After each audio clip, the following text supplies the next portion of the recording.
A deep cut in the middle of the Himalayas, and no alcohol, no medicine, no clean bandages. Just a monk, bleeding into the cold wind. You see him kneeling beside a mountain trail, his forearm sliced open by a sharp rock. The wound is raw, exposed, already filling with dust and cold air. But he doesn't panic. He doesn't run for help. He reaches into his robe, pulls out a small metal bowl, and places it directly into a low flame. The bowl turns red at the edges. Then, with steady breath and no hesitation, he brings it close to the wound, not to burn the skin, but to let the heat kill whatever the mountain has left inside it. In this video, you'll discover how Tibetan monks disinfect wounds without alcohol, using a 3-step system older than any modern clinic's soft fire and heated stones to sterilize, powerful natural antiseptics pulled straight from the mountains, and a pressure seal ritual that closes wounds fast and keeps infection from taking hold. And this matters because most people depend entirely on chemical disinfectants. But monks survive in places where nothing sterile exists, where you clean a wound with the environment itself. I'm sharing this because I once thought natural healing meant gentle remedies, until monks showed me healing can be harsh, direct, and brutally effective when your life depends on it. But the most surprising part is this. Their first tool isn't a plant or a powder, it's fire. When a monk is wounded far from the monastery, his first instinct is not to clean the wound with water or herbs. It is to create heat. Heat is the most reliable disinfectant available in the mountains, where alcohol is scarce, clean cloth is rare, and cold air slows healing. Monks use what they call soft fire, a low, steady flame that warms metal or stone just enough to kill bacteria, but not enough to damage living tissue. The objective is simple: stop infection before it starts. A monk begins by setting a small metal bowl or blade over the flame. He watches the metal closely. It should glow faintly, never bright red, never white hot. Too much heat could burn the skin and worsen the wound. Too little would fail to sterilize. This careful calibration is part of their training, learning to read the heat through color, not through touch. When the metal reaches the right temperature, the monk moves it near the wound, letting the radiating heat wash across the open skin. He never presses it down.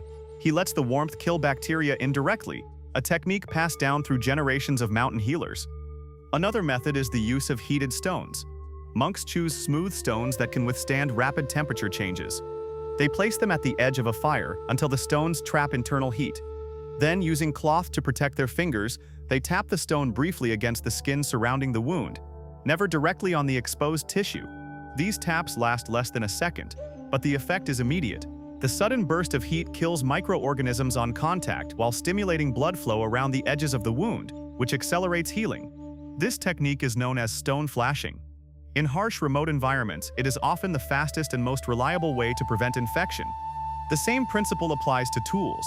If a thorn, splinter, or piece of debris must be removed, monks heat a thin piece of metal, sometimes a needle-like fragment or a sharpened bone tool, until it's safe and sterile. They let the heat neutralize contaminants, then quickly extract whatever is inside the wound. The combination of sterilized tools and heated air reduces the risk of infection dramatically, even before any herbs or powders are applied. Heat is also used to dry the wound. In cold, humid air, wounds stay damp, making them perfect breeding grounds for bacteria. Monks bring warmed metal plates or smooth stones near the surface to evaporate excess moisture. The warmth tightens the exposed tissue slightly, helping the wound form its first protective layer. This process is delicate. Too much heat would cause blistering, too little would do nothing. The monk's experience determines the balance. But heat does more than kill bacteria. It calms the body. A brief controlled burst of warmth activates the skin's pain receptors, momentarily overwhelming them and reducing their sensitivity afterward. This effect gives monks a few minutes to continue working on the wound without the body reacting violently. Cold wind stops mattering. Sharp pain becomes dull. The mind settles enough to proceed with the next step. Even more surprising is how monks combine fire with breath. They exhale slowly as they apply heat, synchronizing their rhythm with the moment the warmth meets the skin. This exhale softens the body, preventing the natural instinct to jerk away. The combination of steady breathing and controlled heat allows the monk to perform the procedure with precision and without panic. These fire-based techniques form the foundation of their wound care. But monks don't stop with heat. Once the surface is sterilized and the wound is ready, they move to the next phase, using the mountains themselves as medicine.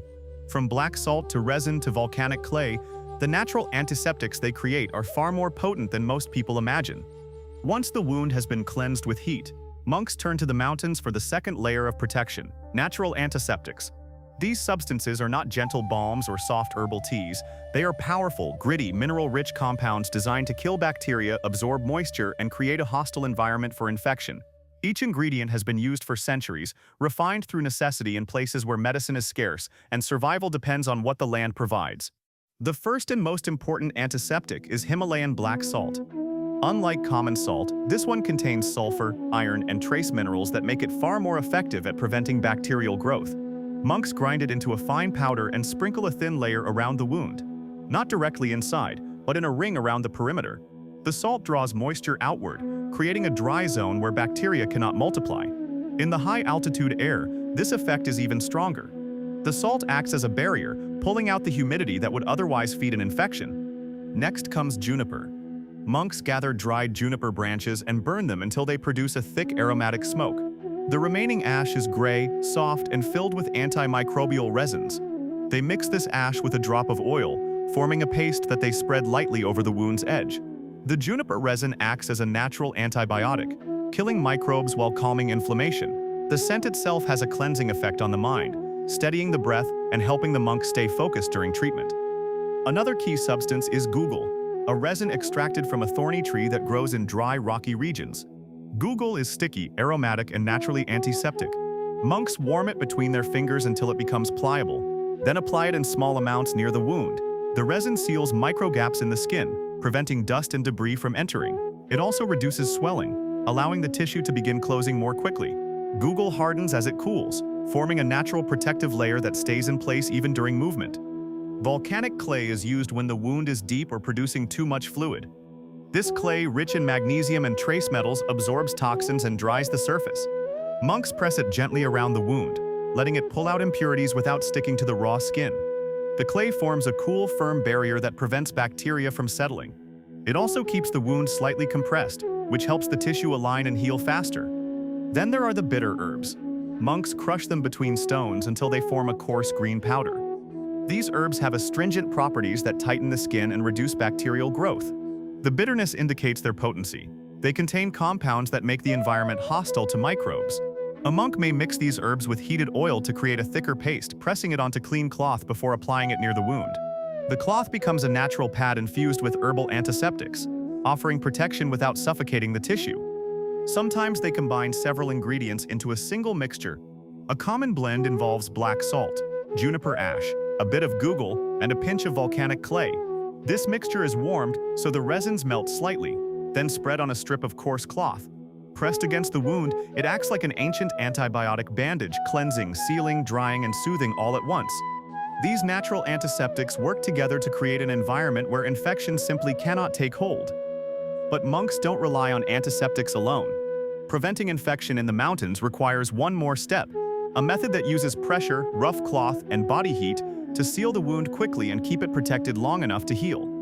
After cleansing the wound with heat and protecting it with natural antiseptics, monks move to the final phase of treatment, sealing the wound fast enough to prevent dust, cold air, and bacteria from entering. This is done with a method far more rugged than modern bandaging. It relies on pressure, friction, and rough materials, simple tools that work in harsh mountain environments where delicacy is a luxury. The first step is selecting the right cloth. Monks use coarse fabric woven from yak hair or thick cotton, not soft linens. The roughness is intentional. It helps absorb moisture, grip the skin, and hold the antiseptic mixture in place. A soft cloth would slide or trap humidity, which could lead to infection. The coarse fibers also stimulate circulation around the wound, keeping blood flowing to the edges so the tissue can begin to close.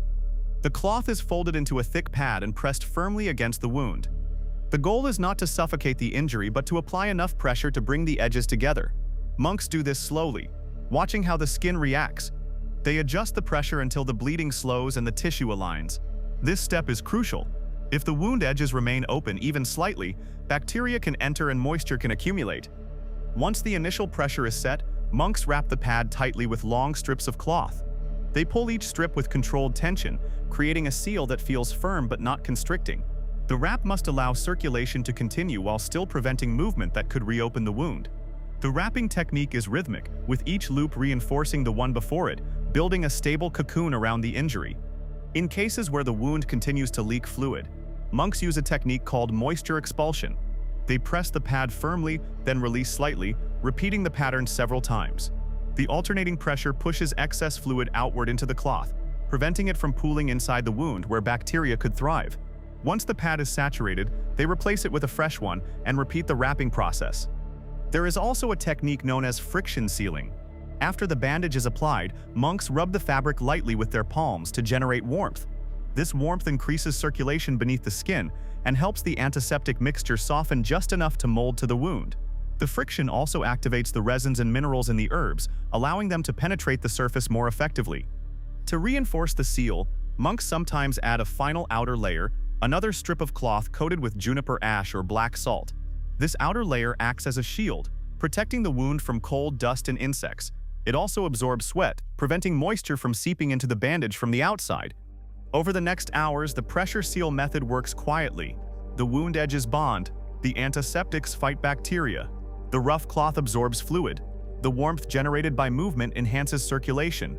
The seal becomes a protective barrier that can survive long walks, sudden changes in weather, and the constant friction of mountain life. When it's time to remove the bandage, monks avoid pulling upward. That would tear the healing tissue. Instead, they slide the cloth sideways, peeling it off gently so the new skin remains intact. If the wound has closed enough, they reapply a thinner layer of herbs and let it breathe. If not, they repeat the entire process: heat, antiseptic, pressure, seal. This approach is not soft or modern. It is practical, efficient, and brutally direct. In the mountains, wounds cannot rely on perfect conditions. They must be treated quickly, sealed tightly, and protected with whatever the land provides. And once the body is safe, monks shift to something deeper: the mindset that ensures the wound heals cleanly, without fear or panic. Monks don't heal wounds with comfort. They heal them with clarity, discipline, and an understanding of how the body responds in harsh environments. Their methods are raw because the mountains don't forgive hesitation. Heat sterilizes, minerals purify, pressure seals, and behind every step there is a calm mind guiding the process. Not fear, not urgency, but presence. This is why their wounds heal cleanly despite the cold, the dust, and the lack of modern tools. They don't panic when they see blood. They don't overprotect the injury or avoid touching it. They act with precision, using fire, earth, and coarse cloth as if they were extensions of their own hands. Their focus keeps the body from tightening. Their breath keeps the pain from overwhelming. Their ritual keeps infection from finding a home. Modern medicine has made wound care safer and easier. But the principles monks rely on are timeless.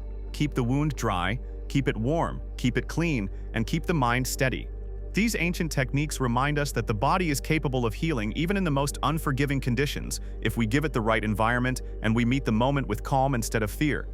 Because in the mountains, survival depends not just on what you use to treat the wound, but on who you are while treating it.